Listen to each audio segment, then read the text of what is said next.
Hey, what's up, rock stars? It's Rocks with a little bit of talk about what's at the top of the blogs. So let's get to it. All right, rock stars. So I had to rush to get over on the side of town by my job early so that I can do this video before work. I usually take about an hour to film top of the blogs, and I get all the way over here and I don't have my fucking notes. Okay. In my quest to rush over here, I have left my notes at home. And if you guys know me, you know that I am very annoyed because I hate doing videos that I'm not prepared for. Yet and still I have to do the video now because I can't do it at lunch. I have to go to a luncheon. So we're going to have to try to struggle through this video on my memory, which is not the best.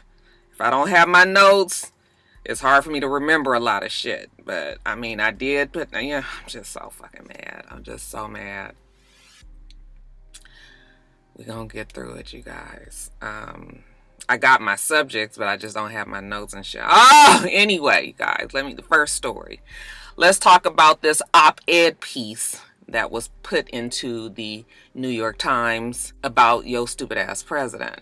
A high-level senior administrator in the Trump administration has anonymously wrote out a we got y'all type of letter and placed it in the New York Times. New York Times is not giving up the source because they're saying that this person's job could be jeopardized. Basically, if you haven't read the piece, it is saying that we know that we have a childish, petty, impulsive, unpredictable person that they call your president in the office. We understand that he don't know what the fuck he's doing. He kind of just goes off the whim, acts a fucking fool in the office, has made the world look at the United States as crazy, has love for dictators, and has alienated our allies. And yeah, we know.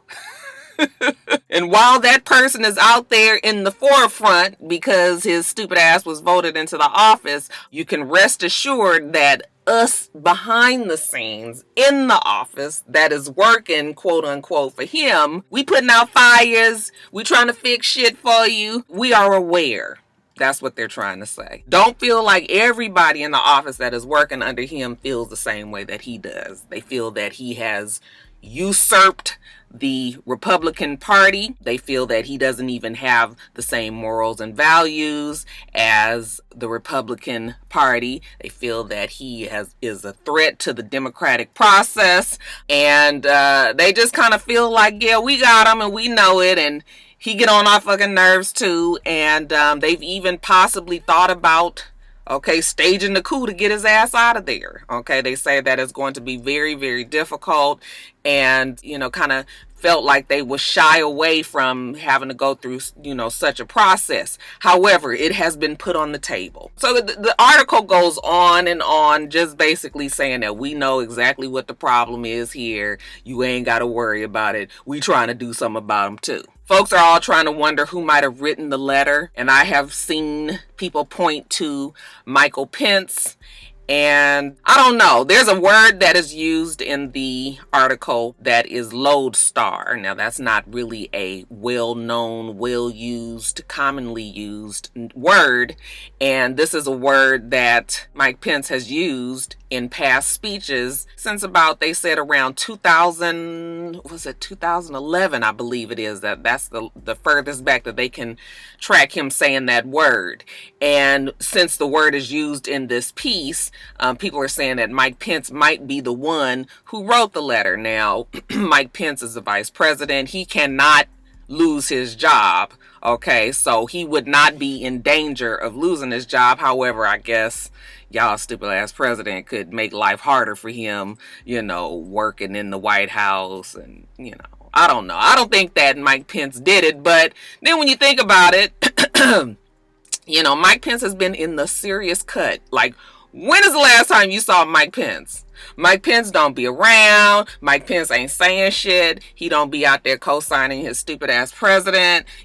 Mike Pence has been really, really laying low. And I'm wondering, is it because, with all this that might be going on in the background in the White House, would he be running for president, in the next election against y'all current stupid ass president? That would be kind of unheard of. So, like, I'm just trying to figure, I don't even know, y'all, I'm not no politician, educator or any of that. So I don't even know how that would work. I mean, I guess anybody can put their hat in the, throw their hat in the circle and see if they can, throw their ass in the circle. I mean, I guess anybody could, but yeah, it's just, they're saying that it might be Mike Pence because of this word lodestar. But, somebody could have written this article and purposely used lodestar to make it seem like it's Mike Pence, to throw the person off. And then it could be Mike Pence who purposely used the word so that you would think that somebody else might have used it trying to act like it was him. Okay? So it doesn't really matter who wrote the letter at this point, okay? New York Times is such a credible and resourceful and trustworthy newspaper that they wouldn't just throw any cockamamie story out there. Anybody can say it and then say it came from a top-level senior official in the White House, okay? So I don't know if I'm all that surprised about what's going on at the White House, but I guess it does give us some level of, some level of comfort to know that everybody there ain't no fucking fool. Okay. And then what else did I have on politics? The Kavanaugh. What's his name? Brett? Is it Brett or Brent? See, these fucking notes, you guys. They're going through the confirmation hearings to put him in the Supreme Court. And of course, because your stupid ass president has chosen him to take this seat, and this is a, highest court in the land, and this is a permanent place, you basically have to die to vacate the premises. The Senate gets to question him. Now, we had Senator Harris. What is her first name? It's something like Diana. If I'm not getting her name right, just excuse me. I don't have the time to look it up. I got to get this done before work, you guys. But I know her last name is Harris. So Senator Harris was questioning him, and she pinned him to the wall about any conversations that he might have had with Donald Trump's personal lawyers regarding the Mueller investigation. Okay, when she started asking him questions about that, all of a sudden he couldn't remember nothing. He didn't recall. He was just like, if you could tell me who you thinking of. She was like, I gotta tell you who you might have talked to. I mean, it's a simple yes or no question. You've been sitting up here telling us shit from 5 years ago. Okay, you got one of these type of recollections for those kind of questions, but as soon as I start questioning you about something as simple as this Mueller investigation that has just been going on for the last year and a half or so, like, why all of a sudden you don't know? Okay, so it was a peek into possibly having Kavanaugh in there and being deceitful or lying about what he may or may not know about this investigation. There's been some other talk about him and, his stance on abortion and all that. I don't remember. But, we didn't necessarily want anybody that y'all stupid ass president was going to choose anyway, right? So it's no surprise. And I'm thinking that unless it's just something that is just way, way out, he's probably going to pass and get the seat. These confirmation hearings, sometimes I be feeling like they are just a formality. But I may be wrong. And all my political pundits out there, you guys are welcome to chime in and let me know what you think about this Kavanaugh person, because I ain't see it for nobody that Donald Trump is putting in. Whoever he put in can't be for us. Is really kind of how I feel. And it's scary, because then it's going to be, the Supreme Court is going to be so conservative.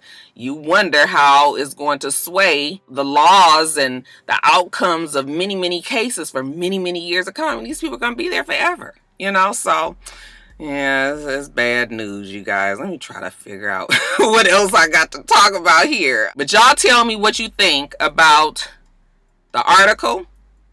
If you read it, who you believe wrote it, if that makes any difference in the White House, if you feel like y'all stupid ass president might be, crumbling, because they almost feel like they said, excuse me, they said that he is a detriment to this United States of America, that he should in no way be there in that office, which we already know, okay? But I guess it does make us feel better that somebody else is saying it. And Kavanaugh. Again, y'all put in your 2 cents about Kavanaugh. All of that in the comments section below. You guys, next story, Jeffrey Owens. Okay, you guys have all heard the story by now. Jeffrey Owens, who played the character on Bill Cosby, the son-in-law. What was his name? Oh, I cannot think of his name. Anyway, he's a worker at Trader Joe's. He was a cashier there. And it seems that I'm not quite clear on if he was in between jobs, if he was even still acting. I guess he's taking a job at Trader Joe's because he couldn't find any acting work or chose not to find any acting work. Whatever the deal is, the man was earning an honest living at Trader Joe's. There was a patron that went in there. Her name, I remember, was Karma. Isn't that ironic? Her name was Karma. Karma goes into the store and she sees him. And I think that she probably had the same reaction that most of us would if we would have recognized who he was. I wouldn't even have recognized him. But she recognized who he was, and she took a picture of him. And then she went on to use that picture and send it to the Daily Mail. And then the rest is history. Okay, people are saying that Fox News was the ones that actually put that picture out, but I believe it was Daily Mail that is where it originally started, if my recollection is correct. However way it goes, whoever put the pictures out there, it was definitely intended to shame this man. I mean, how could you be on the Bill Cosby show and now you're working at Trader Joe's? Well, I mean, we already know the fate of the Bill Cosby show. I mean, they are starting to show it now, but he wasn't like ever a super major character towards the end when people, wasn't watching as much. But I mean, how much money really would he be making from that show anyway? And like I said, they got rid of the show on a lot of networks and is only on, TV One now, I believe, that they're showing the reruns on. So the man got to work, and this is where he chose to work. This is where they hired him, and what is the fucking problem? So once it went viral, the pictures went out, and everybody was really rallying behind him and campaigning behind him, and it got to the point where he had to start doing interviews. I believe he was on Good Morning America, speaking with Robin Roberts, and he just basically said that people shouldn't feel sorry for him. He's had a great life, that he is fine. He did have to quit Trader Joe's because of all of the attention that this story got, but he's not destitute, and he actually is pretty darn good. Okay, he said that he's hoping that people realize that with this story that no job is better than the other one. I was like, okay, yeah, I guess if that's what you say. But I understood what he was saying. Every job is important in some sort of way. Okay, just pushing forward the agenda of life. Everybody has a job to do, and if one of those jobs didn't happen, then, that day wouldn't proceed the way that it would. Okay. We're going to get all deep and philosophical on that ass. But people started to say that, good things are going to happen to him. I started hearing about Tyler Perry offering him a job because they're about to start shooting the 400th season of the Haves and Have-Nots or something like that. And Tyler wanted him to come work with him. And I've seen people saying that they want to donate money to him, $25,000 from Nicki Minaj and all of this. And I was like, if I was Jeffrey Owens, and he seems to be quite a proud man, he doesn't strike me as the type that's going to just start taking out handouts. Okay, just because you guys are, because I was uncomfortable for him the way everybody was trying. Like, I understand people are trying to help, but I would have felt like, no, now I don't want you to think that I just need you guys to all start just giving me stuff, okay, and making me feel like, damn, I guess I am kind of worthless. I can't do this on my own. It has to come out after somebody sees me taking takes a picture of me at Trader Joe's. So at first I had heard that he accepted this job with Tyler Perry, and I actually was surprised when he did that. But then I also heard just yesterday that no, he actually turned that position down. Like he would rather, go to an audition or a table read, and for people to see if this is the person that they want. I don't want you to just put me in something because you feel sorry for me. And as far as all this other money and shit that people are offering him, something tells me that he's going to turn all that down as well. But Karma, as far as Karma is concerned, she says she feels bad now for putting that picture out because, she wasn't trying to embarrass him. I'm thinking to myself, what was you trying to do then if you sent the picture on? Now, if you took a picture and, you showed it to your friends, like, look, this is the guy from the Cosby Show, that's one thing. But you have to know, once you send it to something like the Daily Mail, that's it. It's fixing to be out there. You are shaming this man in some sort of way. Okay, because you already feel like he shouldn't be working there. The damn lighting is terrible. Let me turn it this way. Okay, y'all. Hey, how y'all doing? So that's pretty much it. Jeffrey Owens said he gonna be just fine. I guess we'll see if we see him on any new acting gigs. As far as Karma is concerned, she's sorry. She feels bad. She's gotten rid of all of her social media. It'll be interesting to see where Jeffrey Owens lands, okay? But hey, hold your head up, Jeffrey. He seems to be fine, though, you guys. He seems to be fine.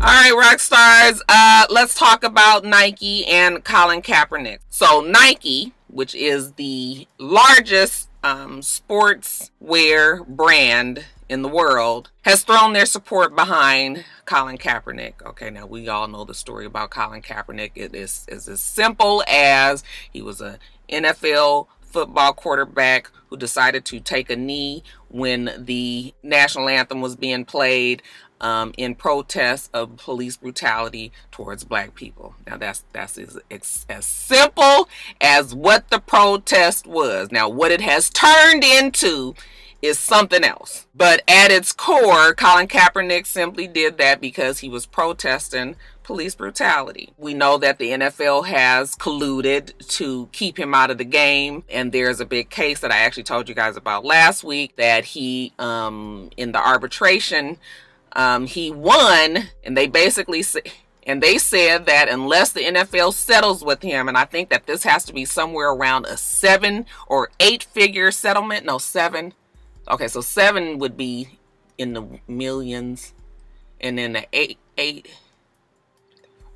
would be in the tens of millions, right? Okay, so it has to be somewhere around an 8 figure settlement.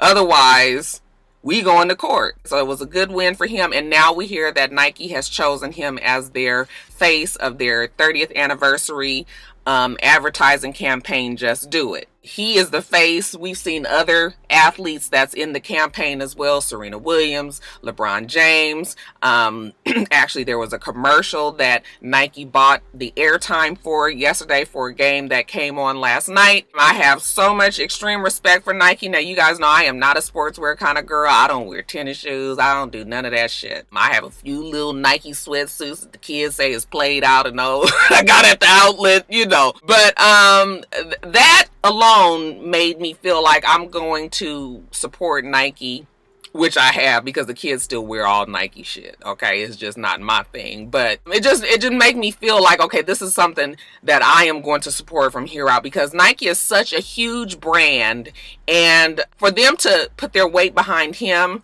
when we know it's such a controversial and such a people might not necessarily feel like they're going against Colin Kaepernick. However, they don't want to speak out because they know that it could affect their business. Really put their money where their mouth is and was just like, we gonna be behind them, and we know that we probably gonna lose some people behind it. Their stock did go down after they did that. I'm sure they had their business strategists and financial advisors and their team look at all of this. They had to know what was going to come immediately, okay? But then in the long run, how this is going to play out, it's great. It was a great feeling to see that they put Colin Kaepernick as the face. And Colin Kaepernick remains to just be silent.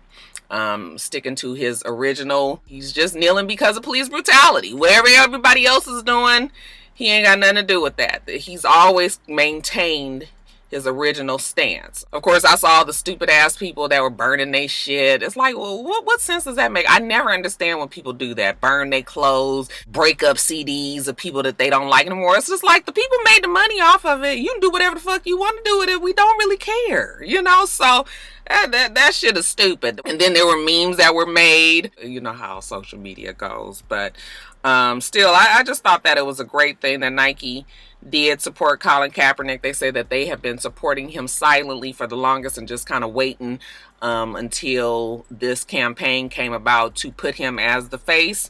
And good for Nike. I've heard other people talking about how this was a marketing campaign as well to make sure that Nike can connect more with the urban community, which it could be, because they're saying that Adidas and Puma, you know, have really stretched their hands out to thee.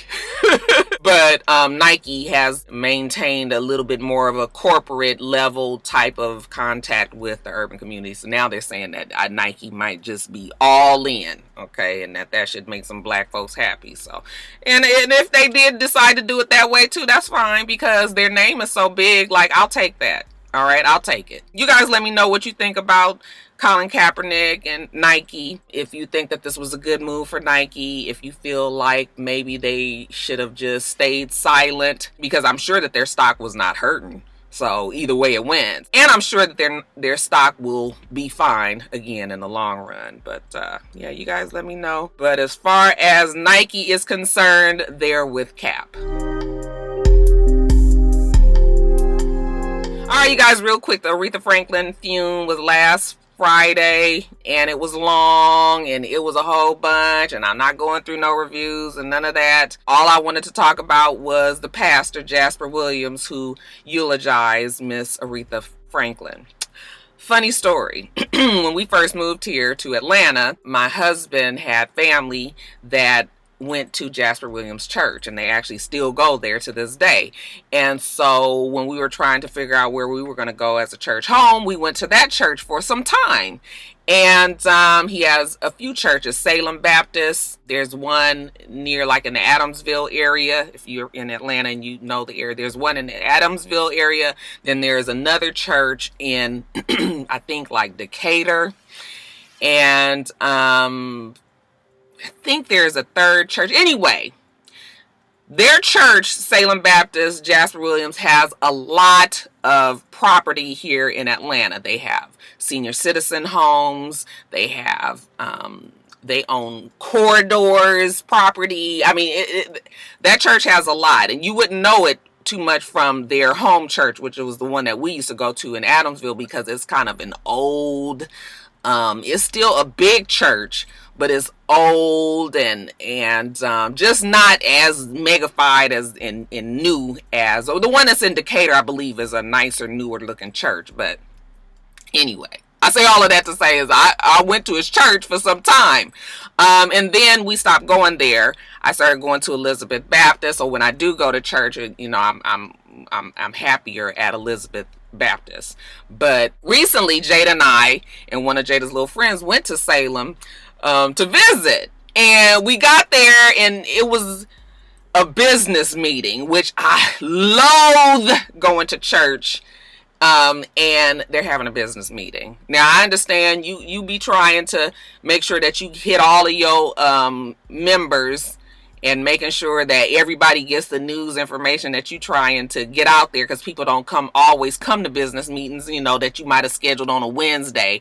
But like, we visiting y'all church, and we sitting up here listening to you talk about all of this money, and, you know, him retiring soon and all this. And I was just sitting there like, oh, this was the absolute wrongest day to come. I mean, a long 30-minute movie about, you know, where the money is gone and what they gonna be doing and all of this, down to his life insurance policy and everything. Anyway, you guys. And then he has sons that are also pastors. I think one of his sons actually runs the other church that he has.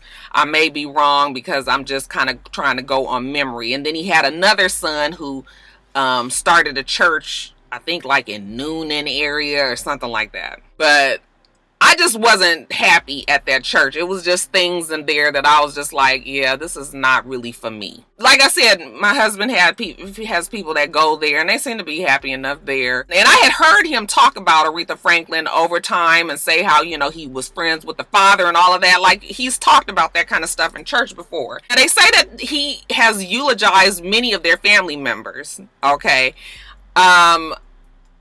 Of course, we weren't privy to those funerals because they weren't celebrities, obviously.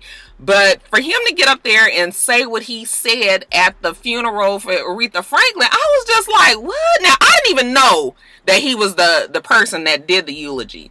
The funeral had been went on so long. By the time I was on my way home from work, you know, I was stopping to get food for us to eat for dinner and stopping at the grocery store and all of that. By the time I got home, he was speaking, but I didn't watch it. I had just had the TV on, and I wasn't even really paying attention to it because I was packing. We were going to stay at a hotel. And so I was talking to my friend Debbie, and Debbie was just like, oh girl, this pastor, he's talking about, like, nobody know what he's talking about. And she never really told me what he said, and I never thought to ask her who he was. You know, what was the pastor's name? I didn't even think nothing about it. Later on, or maybe that next morning, I was looking on social media, I was looking on Instagram, and I saw his name, and I said, oh my God, that's Jasper Williams. And I was like, you know, mister. I'm telling mister, like, yo pastor, because he actually liked that church more than I did. I was like, yo pastor is the one that was giving the eulogy. He was like, really? I was like, yeah. And I said, and they are ripping him like a new asshole. They are really not happy with the things that he said. And he was like, really? I said, yeah, evidently he's talking about single women raising black boys and how the family unit is jacked up. And you know, he's saying all of these, like, really negative things about black people, and honestly has nothing to do with Aretha Franklin. Okay, we are here to feel better about our queen going off to glory, and you sitting up here with this fuck shit. I hate when pastors get to a funeral and use it for their own. Like, I have been to plenty of funerals. I have been to funerals that have been great. The message has been great. And then I've been to funerals like this. All right, like we had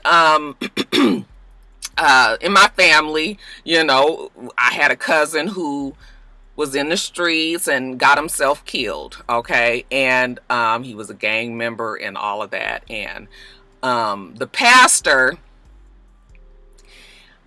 I understand that you got this church full of gangsters and you trying to get the message across that they need to come on over to Jesus. But to me, you don't need to be so offensive to them. That is not going to gain a follower. That's not going to gain a believer. Okay? He had made them damn gangsters so mad. I was like, they going to kill him. Child, it was so much people was really upset with the things that he had said. You know, I just feel like you need to come in here, you need to eulogize the person, you say some nice things about them, and you get your ass off of the pulpit. You ain't got to do all of that. So it's unfortunate that he chose that time to push his own agenda. Okay. And now the family is just saying that, you know, they are disappointed with what he said, that they didn't support what he said. They've distanced themselves away from him. I'm assuming that they probably ain't going to ask him to eulogize anybody else in that family. And it's too bad. Because after all of that funeral, and it's funny because some people loved the funeral and thought that it was just fantastic, and some people just thought that it was just one showboat after the next, depending on who you ask. But they say that that's what Aretha Franklin wanted, and her wants were granted. But I'm sure that she would not have wanted that eulogy, and it's too bad that, you know, that's going to always be attached to her name. Now, he's saying that he regrets what he said, you know, and that he understands why people might be upset, but I guess it wasn't his intention to upset people. It's like, well, what did you think? But you know how these old folks be. Okay, you just old and set in your ways, and you know, you gonna say whatever the hell you feel like saying, and I guess you don't think that there's going to be any consequences, but it's a consequence for an 80 or 70-year-old, just like anybody else. So it's interesting. I haven't talked to my husband's family that still goes there. I really would like to know what they think and what the church members thought about that, because that was a bad representation. But they do have a lot here in Atlanta, that church. So they're going to be fine, but Yeah, that wasn't a good look. What y'all think about his eulogy? The Bobby Brown movie. Did you guys watch it? It was a 2-night movie premiere on BET. Came on Tuesday night and Wednesday night. It was each 2.5 hours long. I watched it. I enjoyed it. I didn't have the same feeling that I had for the movie that I had for New Edition because of a few things. I actually feel like the Bobby Brown story could have been like a big budget movie, and I feel like we would have gone to see a big budget movie. It was disappointing to see that this Bobby Brown movie, with the budget that BET had, I feel like they weren't able to really fully capture just how huge Bobby Brown was back in the day. I just don't think that folks realize that he was a super duper star. He was bigger than New Edition. He was like, who could I compare him to today? Like, he was not comparing his talents or anything like this, but just trying to, the star power. I mean, maybe Chris Brown, but even bigger. It's hard to explain, but Bobby Brown was huge. Did you get the feeling, for folks that might not know Bobby Brown's full story from back in the day, if you weren't living in that day, you didn't know, even from the movie, how huge he was, okay? It just made it seem like he was successful, you know, he made some money and all of that, but he had fucking crazy, crazy, crazy money. When him and Whitney Houston got together, he had more money than she did. And, all these people calling me this morning. It turned around as the time went on, and, you know, he started to fall off, and Whitney Houston, you know, was getting bigger and bigger. I mean, Whitney Houston was huge at the same time. I mean, they were like a mega super couple. But of course, we know that their weakness was drugs and alcohol and fast life and living. But I don't think that they were able to really convey that in the movie. And I think that if they had a bigger budget, they would have been able to do it with an actual big screen movie. Okay, so the first half of the movie that came on Tuesday night, that was all pretty much stuff that we knew pretty much the whole story. Yes, it was some shocking parts, you know, the thing with Janet Jackson. I had heard that him and Janet Jackson had been together. People still don't seem to want to believe that, but that's why I keep telling you guys that you guys don't understand how big he was for Janet Jackson to even fuck around with him, okay? But Janet Jackson wasn't going to go there out in public because, you know, even to this day, she is very, very protective of her image. But we knew pretty much about all of that stuff that happened. None of that was a huge surprise. But the second part of the movie was just so emotionally draining. I will say that I think that the cast did a great job acting. That Woody kid is destined for great things. I mean, for him to be able to get those emotions out the way that he did. Some people had a problem with the girl that played Whitney Houston. I thought that she did great as Whitney Houston. I felt like she had Whitney Houston's voice and her mannerisms down, and I almost feel like she's probably the best Whitney Houston that we have seen. Demetria McKinney did do a pretty good Whitney Houston too, but like, I feel like she did a great job, okay? And as far as them redoing that scene of being Bobby Brown, like, I was like, spot on. You guys, I loved being Bobby Brown. Loved the show when it first came on. And that is, like, always going to go down as a classic in my heart. I know people say that it was a train wreck and that it was a bad look for them, but I have never thought so. That made them more relatable to me. And if that show would have been placed some years later and happened, it would have been way more accepted. It's just they wasn't doing that back then. And that was the real raw reality. That wasn't the prepared, scripted reality shows that we get now. But then, you know, it was inevitable for us to see, like, the downfall, the breakup of him and Whitney Houston, his parents getting sick and dying, and then Whitney dying, and then Bobby Christina dying, and, you know, I just was like, oh, this is heavy. I cried. Like, that was like a big time movie cry. It wasn't like made for TV cry. Like, I had real tears. Jada came in the room. She was like, are you crying? I was like, yes. Because Jada wasn't watching it. I was just like, when you watch it, you are going to see this shit is sad. And it is really a wonder that this man is still standing. Like, he has lost so much in his life. It just made me feel like, wow, Bobby Brown is very strong. Now, I'm not blinded to Bobby Brown, and I know the man is not perfect, and I know the movie really didn't 100% show his bad boy side, because Bobby Brown was very much the bad boy. He was out there, he was with a whole bunch of women, he was drinking all the time, drugs, okay, getting arrested left and right, you know, all the time in some shit. We saw the fast living and how that affected him. So I am clear on the kind of person that Bobby Brown was. Clear on the kind of person that Nippy was. She was a firecracker, wasn't she? Honey, ain't nobody telling her what to do. And I had no problem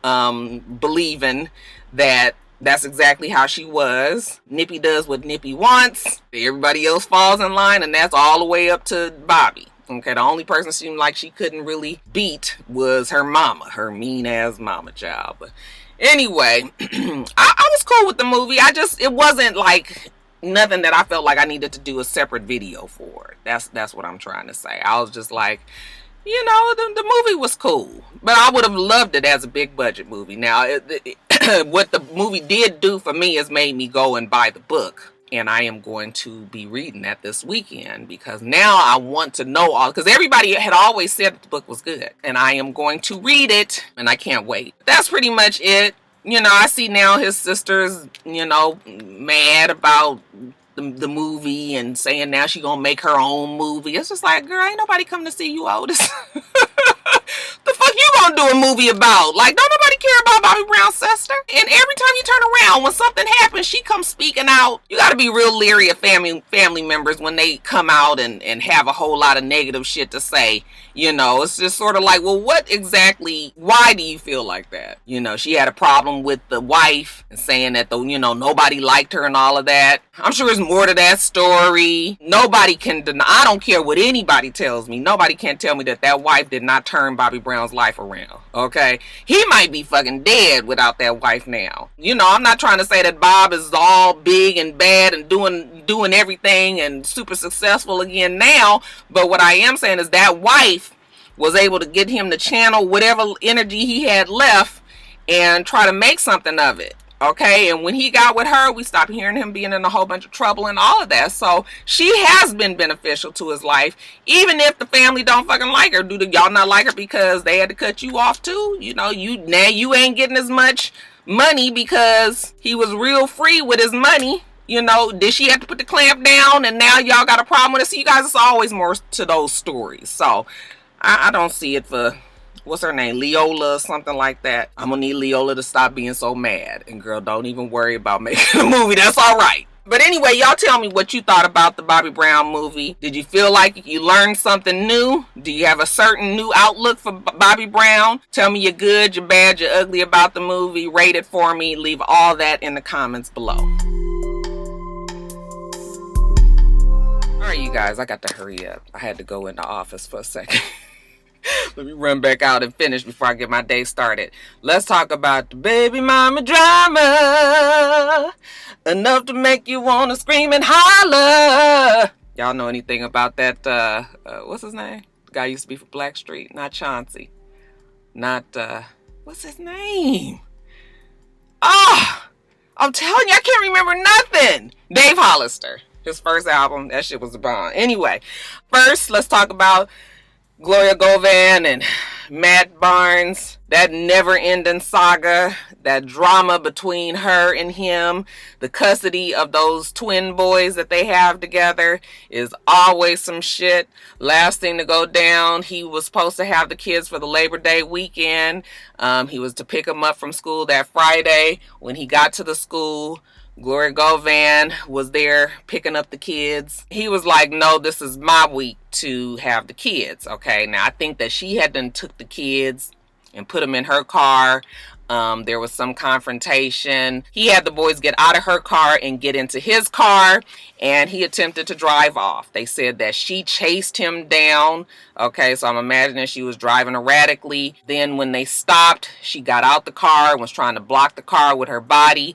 A bystander watched it and called the police. And when the police came out, Matt Barnes had his paperwork with him that clearly said that it was his weekend to have the boys, and they let him go on his way. They arrested Gloria Govan for whatever. I don't even remember what it was for, but she got arrested for all that fool of fucking niggardry out there.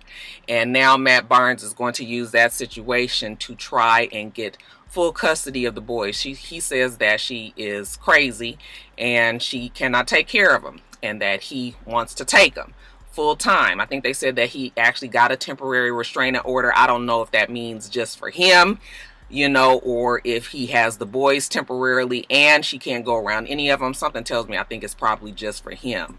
But yeah, he's tired of it, and now he feels like he needs to take the boys. So that shit is ongoing. I feel so sorry for people that have to go back and forth with baby mama, baby daddy drama. It's hot in here. Let me turn the air on 1 second. Whew.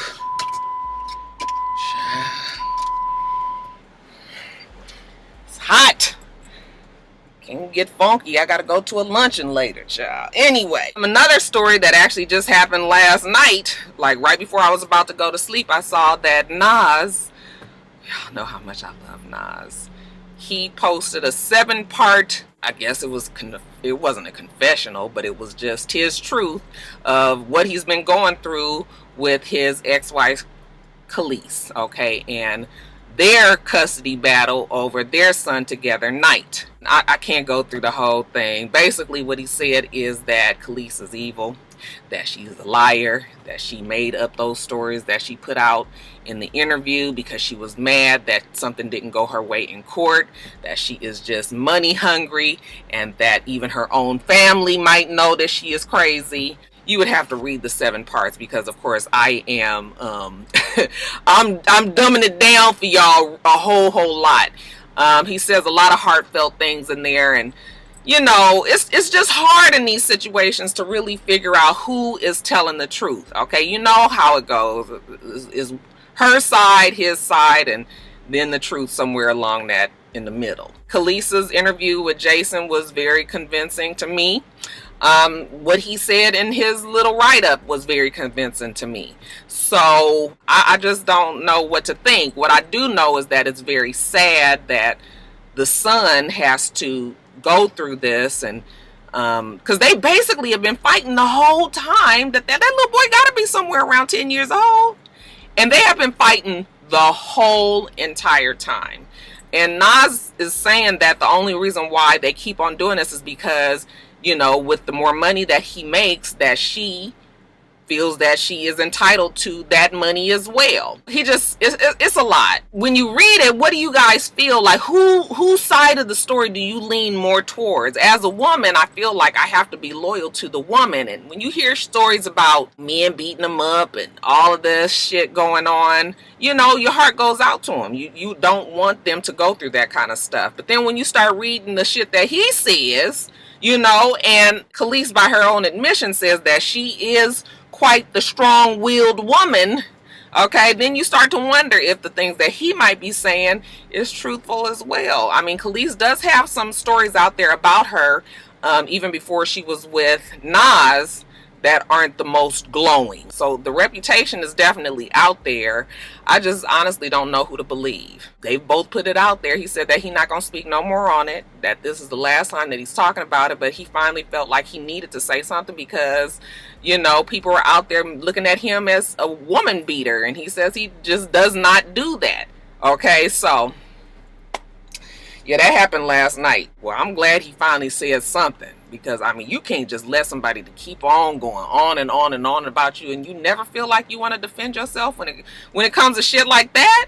You know, I know a lot of times we try to ignore, because that's what I do. You ignore it and that energy will just go away. But from what he was saying is, she never get tired, and the energy will never go away. That she's just gonna continue to be more and more and more hateful. So it's too bad, because I like them both. It just seems like it would be easier for everybody to just settle on something and go on about their business. But child, I guess that's just too much like right? Yeah, let me know what you think on both of those stories. Matt's story, Nas's story. These men are definitely coming for their children now. It's not the same as back in the day when we just knew automatically the woman was going to win. And I guess we'll be looking out for a rebuttal from both Khalees and Gloria sometime soon. We'll see.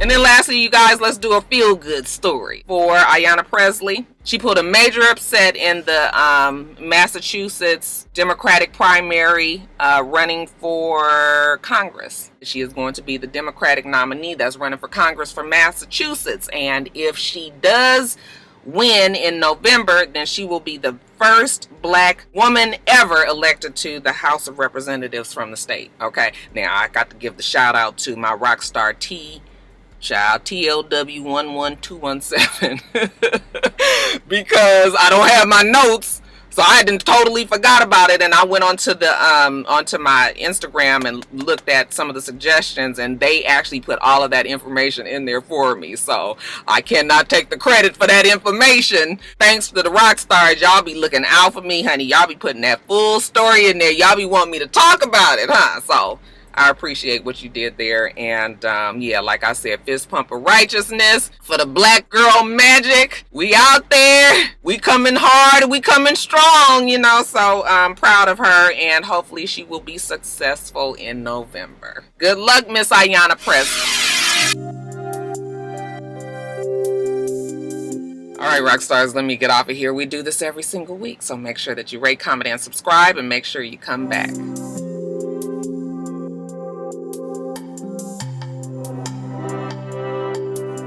Until next time, rock stars. Bye.